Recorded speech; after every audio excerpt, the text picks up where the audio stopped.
pamadi nga ginakuan sa mga patay para sa Agoy. Salamat, ngano kunong na pag-ampo sa patay. Naana sa Biblia. 2 Macabeo 43, 45. Atong mabasa sa 2 Macabeo 2, 43, 45.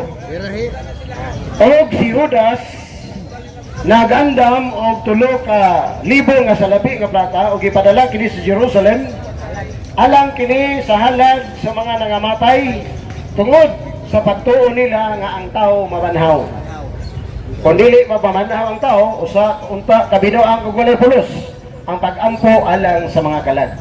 So kini di ang prayer for the dead para ni sa mga nangamatay. Kinsay giampo kana bang patayng lawas?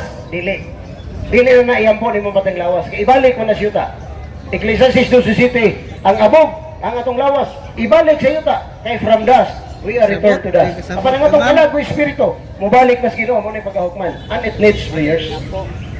Na Biblia sa 1 Timoteo 2:1 ingon San Pablo kinahanglan ang tanang tao iampo. Una tanang tao. So ang patay, tao ka na. Nawala ba ang pagkatao sa patay sa dahang namatay ang tao? Nagpabilin ang iyang pagkatao. Huwag ang simbahan, irespetuhan na. Gikan sa atong pagkatao, irespetuhan sa simbahan, gitagaan sa sakramento sa bunyag, hangtod sa kamatayon. Muna nga, biblikal na kanan, ay tohan ang matod nila sa dili katoliko. Kay binual ra ng ilaha. Sa Sirach 7:23, unsay ingon sa Ginoo, kinahanglan handumon ninyo o atimanon ninyo ang mga buhi o kinahanglan dili ninyo kalimtan ang paghandom sa mga minatay. Okay, mana? Kung nabuhat mo kini, dili ka makasala. Kung dili ka mahandom og patay, makasala ka. Nganuman, wa naman kanihandom sa imong mga tao nga hero sa imong kinabuhi. Kinsa man na sila, ginikanan, lulog-lula. Nga mao nang porma nimo. Magibili nimo gitigayunan, edukasyon. Mao na iyas Ginoo. Nga mutan-aw ta sa binuhatan sa uban. Gitawag na to na heroism. Mao na mga igsoon, ana sa Biblia. Unsa kuno kanang dili mahandom sa patay, nakasala na. Ang mga dili katoliko di na mahandom og patay kay di nakabayad og 10%. Mo na labing tinuod. Ang ilang timanon ang buhi ra gyud. Unya, unsay mahitabo sa kalag-kalag sa katoliko, mga ligo sila dagat.